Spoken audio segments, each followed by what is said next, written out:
Dr. Margaret Whitmore had always prided herself on being the most distinguished mathematics professor at Eastwood University. Her reputation built upon decades of groundbreaking research in abstract algebra and her notoriously rigorous teaching.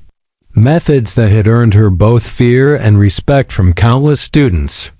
She carried herself with the air of intellectual superiority that came naturally to someone who had published over 40 peer-reviewed papers and held 3 advanced degrees from prestigious institutions. Her silver hair always pulled back in a severe bun and her sharp eyes perpetually scanning for any sign of mathematical incompetence among those unfortunate enough to cross her path.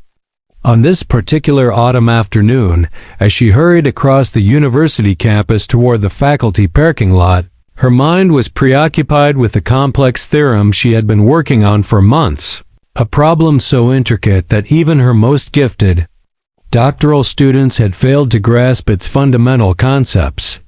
The late afternoon sun cast long shadows across the courtyard, and Dr. Whitmore's heels clicked authoritatively against the stone pathway as she mentally rehearsed the lecture she would deliver the following morning to her advanced calculus class.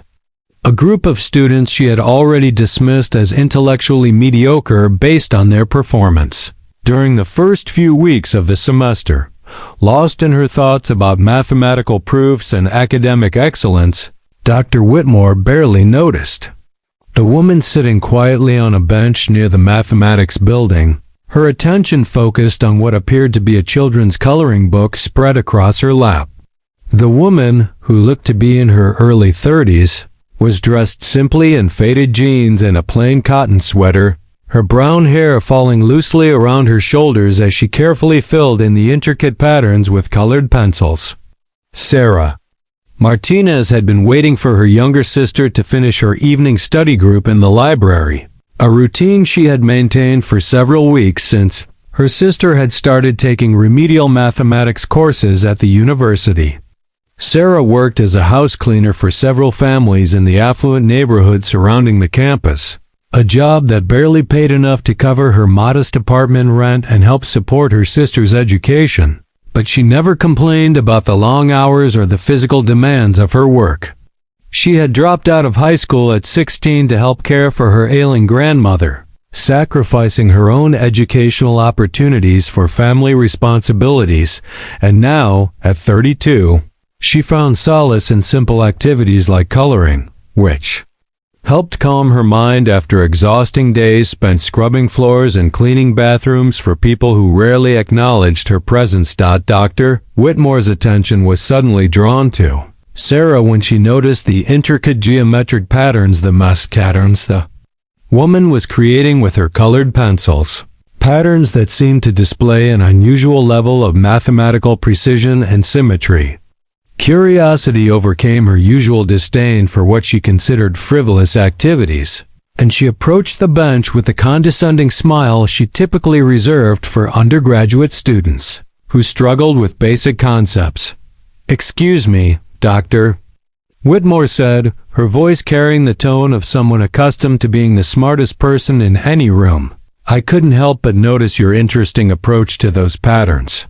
Do you have any formal training in mathematics?" Sarah looked up from her coloring book, surprised to be addressed by this imposing woman in the expensive suit, and shook her head modestly while explaining that she had never finished high school and worked as a house cleaner.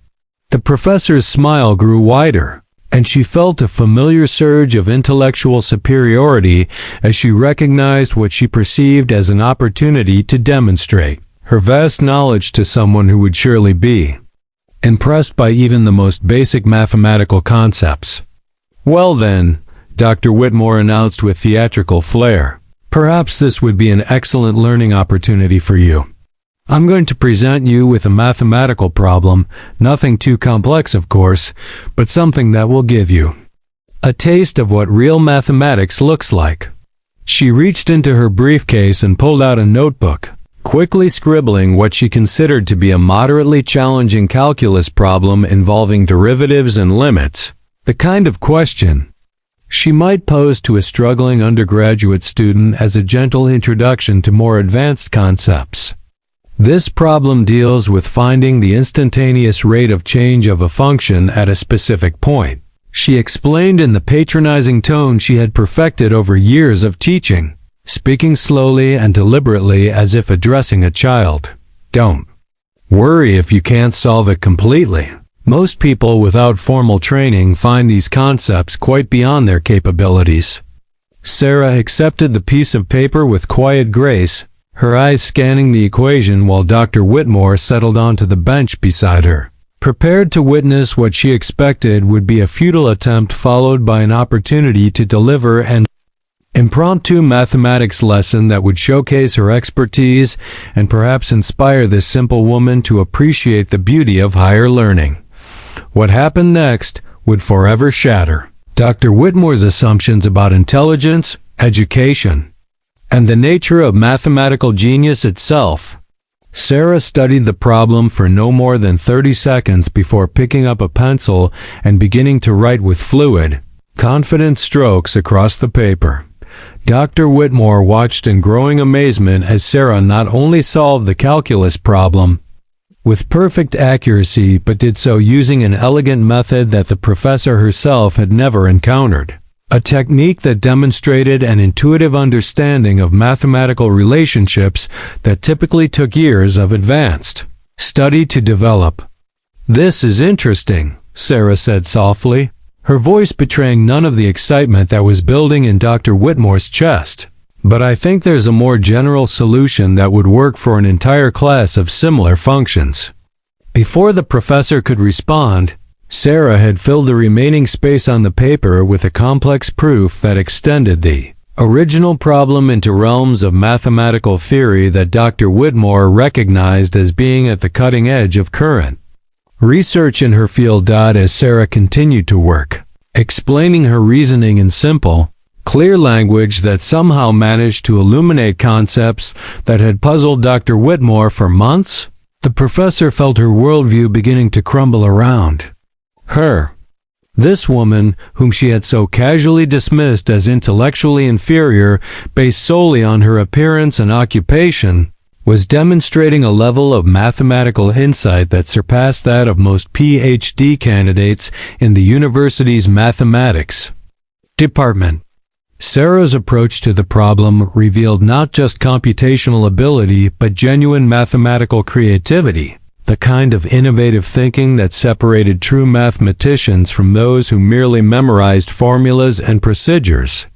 She seemed to perceive patterns and relationships that existed beneath the surface of equations, understanding mathematics not as a collection of rules to be followed, but as a living language that could be spoken fluently by those with the proper intuition and insight. Dr. Whitmore sat in stunned silence as Sarah casually mentioned several advanced concepts that related to the problem, discussing topology and abstract algebra with the same natural ease that others might use when talking about the weather.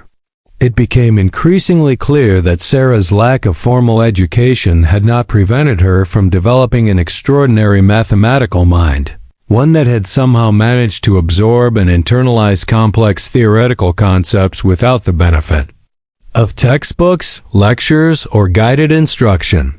"I've always been drawn to patterns," Sarah explained matter-of-factly. "Ever since I was a little girl, I could see how numbers and shapes fit together in ways that seemed to make sense, even when I didn't have the words to describe what I was seeing." She spoke about discovering mathematical relationships in the most unlikely places, in the arrangement of tiles she cleaned, in the geometric designs of the gardens she maintained, in the rhythmic patterns of her daily routines that somehow connected to deeper mathematical truths she had never formally studied but intuitively understood. The realization of her own prejudice and arrogance hit Dr. Whitmore like a physical blow, forcing her to confront the uncomfortable truth about her assumptions regarding intelligence and education. Here was a woman who had been cleaning the homes of professors and students, invisible to the academic community that prided itself on intellectual sophistication, Yet she possessed a mathematical brilliance that could revolutionize entire fields of study. Dr. Whitmore found herself in the unprecedented position of being the student rather than the teacher, desperately trying to follow Sarah's explanations as they ventured into mathematical territories that challenged even her extensive expertise. Sarah's insights into the problem she had been struggling with for months suddenly made everything clear, revealing elegant solutions that had been hiding in plain sight, waiting for someone with the right perspective to illuminate them. "I'm sorry if I'm going too fast," Sarah said, noticing Dr. Whitmore's bewildered expression. "I know I sometimes get carried away when I start thinking about how numbers connect to each other." The professor could only shake her head in amazement, realizing that she was witnessing something truly extraordinary. A mathematical genius who had developed her abilities in isolation without recognition or formal